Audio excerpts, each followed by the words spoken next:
To hide your mobile hotspot so others cannot see it in their devices in Samsung Galaxy S23 Ultra, swipe down the top of the screen and then tap setting icon, tap connection, and then tap mobile hotspot and tethering, tap mobile hotspot, next tap configure, and then tap advanced to see more option.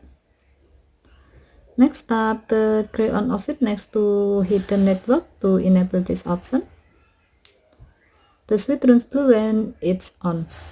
Tap save button to save the change. Now your mobile hotspot has been hidden, which means your mobile hotspot name will not appear in the list of available Wi-Fi network in other devices. Okay, thank you for watching. Have a nice day.